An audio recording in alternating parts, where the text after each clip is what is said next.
Episode 3345, Stop the Madness in Your Marriage. Moms, it's time to rediscover, rejuvenate, and renew who you are in mind, body, and spirit. Welcome to Create Your Now, Your Best Selfie, the show to help you do just that. Here's your host, certified life coach, personal trainer, and nutritionist, Kristianne Wargo. Happy day. I hope you're having a fabulous weekend, and maybe you're even enjoying a few great March Madness basketball games. You know what I heard? There are 11 brackets right now. Now, this was as of Friday early evening that are actually 100% correct. I don't know who they are, but imagine that. Well, more importantly, imagine if your marriage could have a perfect bracket. Oh yeah, stop the madness in your marriage. For those of you who are brand new to Create Your Now, welcome to this incredible family. I'm so delighted of your presence. If you already even had the opportunity, you'll want to head over to createyournow.com where you can learn more and sign up for the K.I.S.S newsletter, the Keep It Simple strategy, everyday solutions to live, love, and impact.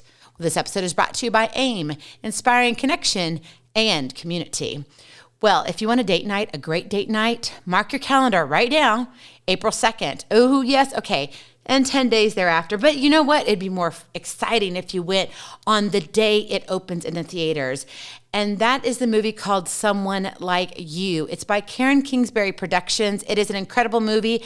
I've had the honor to actually preview the entire movie. And yes, it's a romantic classic in the making. You will love it. Men, it'll put a twist on what you thought. You'll think you already figured it out. But by the time you're watching it, you're like, oh, I didn't see that coming. Oh, yeah. Sometimes how your marriage goes. Yeah. Oh, you didn't see that coming, did you? Yeah. So mark your calendar, April 2nd. It will be in theaters for 10 days. However, get your tickets now. Go to someonelikeyou.movie. All right, so let's dive in because we got a lot of madness in this house right now, don't you think? All right, let's do it. So long as your past is in the past, you can be present in your marriage. However, many couples struggle because the past is still present. You must stop the madness in your marriage if you want to live happily ever after. Because it's unfortunate that these lingering remnants of our past cast a long shadow over the present, shaping our relationship, shaping our marriage in unexpected ways. You know, those unaddressed traumas, the unresolved conflicts, the stuff that your parents had, but it really didn't involve you, but it did because you were there. Buried emotions. All of these things can morph into a looming Mount Everest. Oh, yes, it grows. My friend, the trash of your past needs to be taken out or it becomes an overwhelming mountain of C.R.A.P. Challenges, rejections, adversities, and problems. It stinks, it smells, it shackles the heart. So in order to break free from those chains of the past and pave the way for a thriving marriage, because I know that's what you really want. I know that's what I want. And my husband and I have been working on it for years and years, now over a decade, getting better and better. It's imperative that you confront the buried burdens head on. That is your KISS to Keep It Simple strategy. Confront the buried burdens head on. And what that really means is if you choose to hide from the past, it will hunt you down and destroy your marriage. It just will. So it's time to put on your big girl panties, or maybe for you guys, maybe your cute little boxer shorts or whatever you're wearing, you know, the old tighty whities. I don't know. I don't want to go there, but I know you have the courage. You have the courage to face your past. And understand it won't be easy. And you might even uncover some things you didn't think was a big deal. But the key is to know and understand to the best of your ability so you can move forward with confidence that your past is simply that, your past.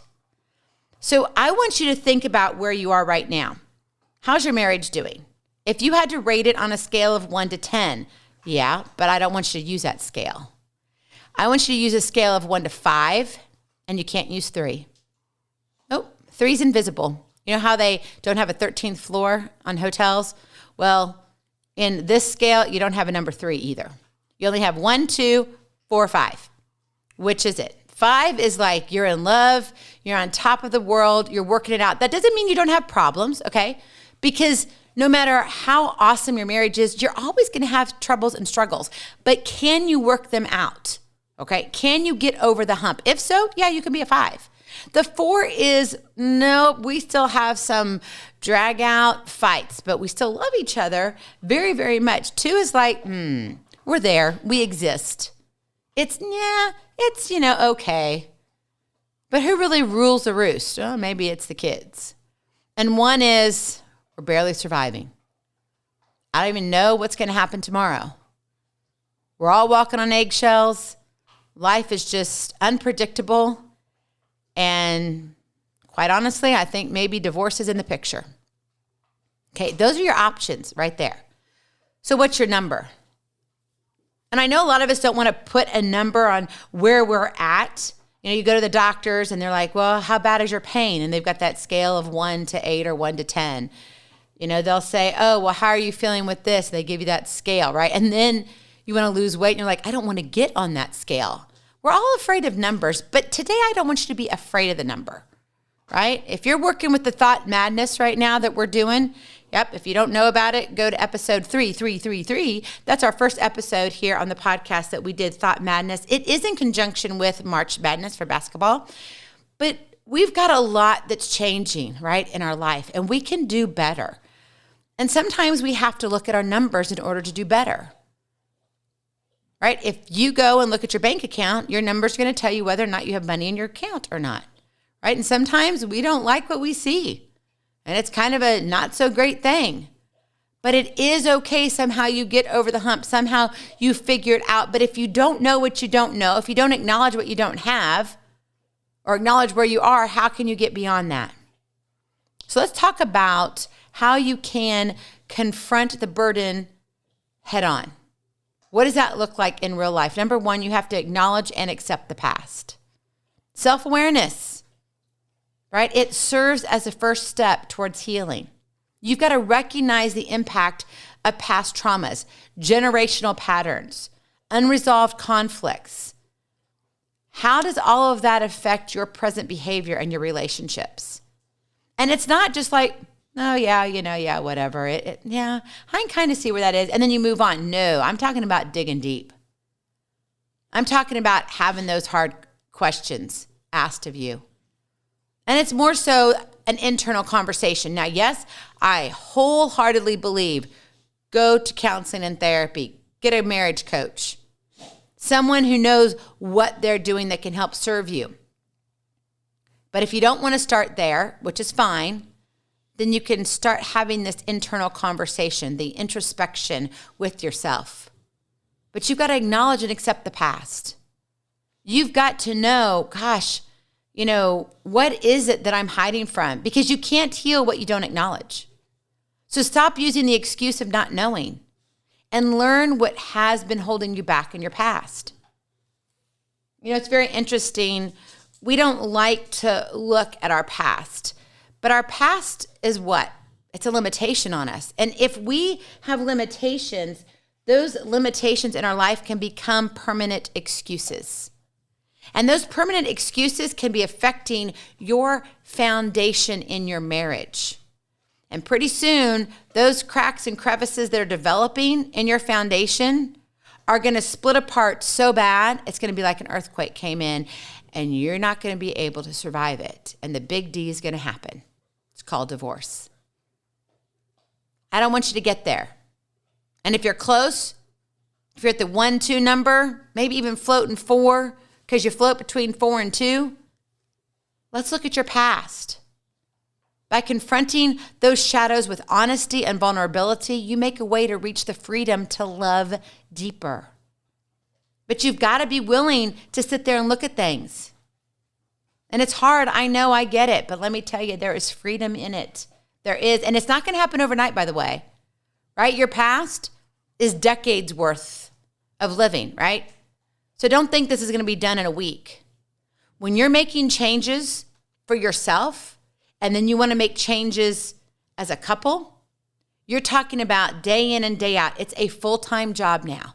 So add it to your responsibilities. You don't have to make it feel like it's a full-time job, but the energy you put into it is equal to a full-time job.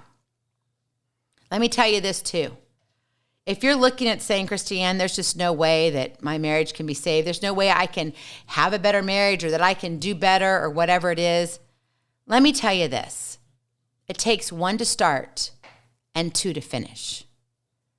So if you're sitting here pointing fingers at your spouse, oh, it's all about, my spouse and what he's doing or where she's leading. Start with you first. Then start the conversations later as you start making changes.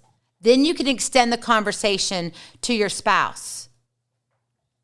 Because yes, it does take 2 to finish, to get to the other side, but it takes 1 to start. Number 2, break the old patterns. A lot of what we carry with us comes from our past experiences, which are fueled by generational patterns. Our parents and grandparents and everyone in between have an influence on how we lead our lives. However, and it's a big however, or maybe I should say it's a big but, there comes a point in life where we have to look at what is good for us as an individual and then as a couple. Just because your parents did things one way doesn't mean it's right for you and your marriage. And just because you have a great relationship with your parents doesn't mean that you go and take everything that's happening in your marriage and you go share it with them because they think it's good. That's how they did it. And so you're like, well, I'm just going to copy them. That might not be good for your marriage. You've got to involve the conversation with your spouse. You're now married. You're starting your own family. And yes, you were raised a certain way, but you can take your experiences and you can grow from them and you can be groomed from them. But you don't have to be them or use them always. Break the old patterns. Some of the stuff just doesn't work or doesn't work for your relationship, for your partnership. So you got to break free from that cycle of generational sins.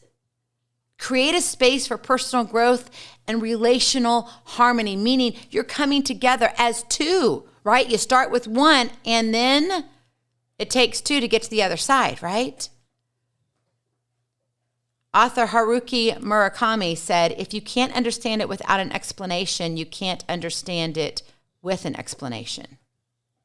In other words, just because it made sense in the past doesn't mean it is right for you in the present. What are some of those old things, those experiences? What are some of those things that maybe your parents are saying to you or your grandparents, whether they've been modeled or not, good or bad?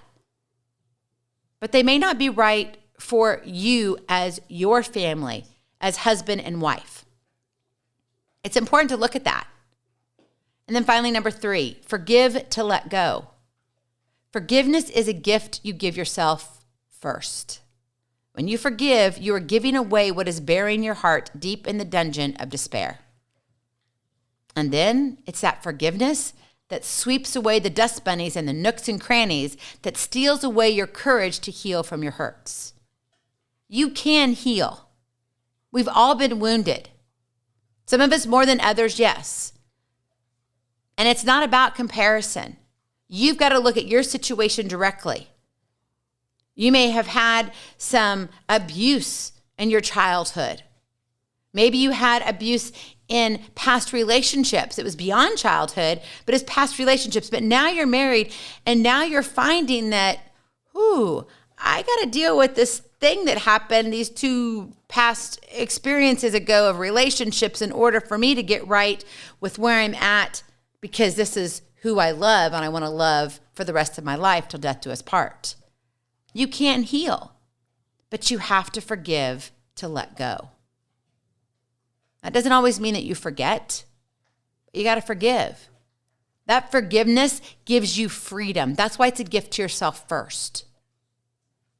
And yes, going and asking for forgiveness from someone, of course, if you can do that and it's appropriate that you should do that, then go right ahead. But that is situationally based. Okay, I'm not going to say one and done that everybody should go ask for forgiveness if they need to, because it's not always the best thing to do. And that's where you need a mentor. That's where you need someone, a confidant, a coach, a counselor to help you walk through Is this the best option for me? Some people have better foresight than others. Maybe you're one who doesn't really see the whole picture as well. There's nothing wrong with that. That's just how you're made up. That's okay. Then find someone who can see a little bit deeper than you can see the overall picture, someone you trust. At some point, though, you have to face your past so you can be present today. So let me ask you this. How have you dealt with your past? Or have you? Are you one who's just kind of getting by? Let's go back to those numbers, 1 through 5, but you don't have 3. If you could deal with your past and put it literally in your past and make some changes, how would that change your present? How would that change your marriage? Would it change the number 1 through 5? Would your 1 become a 2 or even possibly a 4? Would 2 become a 4 or a 5? Would 5 become, wow, like it's a definite 5? How would it change? When you embark on this journey of self-introspection, that self-discovery, being willing to forgive and saying, you know what, I want to grow. I want to grow from my past. I want to be groomed from it. I don't want it to be something that tethers me down and holds me back. I want to build a future with my spouse. Then you can unravel the shackles of the past and forge a path toward a more resilient and genuine, authentic marriage. Don't you want that relationship where you can truly let everything like really hang out? Where you can be so vulnerable, you don't have to be afraid of anything? But you see, if we're holding on to that past, if we're letting everything behind us dictate what's before us, you're going to have a hard time being in the present, which means you'll never get to the future. Tomorrow will be like it was yesterday. And that's not a life worth living, my friend. In the timeless words of Maya Angelou, she said, history, despite its wrenching pain, cannot be unlived, but if faced with courage, need not be lived again. I know you've got the courage to face the past, so you can be present today. Some things need not be repeated. They must be left in the past and dealt with. Stop the madness in your marriage. Go in peace, be present, be incredible, be you. I love you so very much. I cannot wait to see you on the other side. Blessings, hugs, and lots of love. We'll talk to you real soon. Have a glorious, blessed day. Bye-bye. Feeling inspired, ready to train for life and love your journey? Visit createyournow.com for more incredible resources to help you along the way. We'll see you next time on Create Your Now, Your Best Selfie. And remember, always be sure you consult your physician before beginning any health and fitness plan.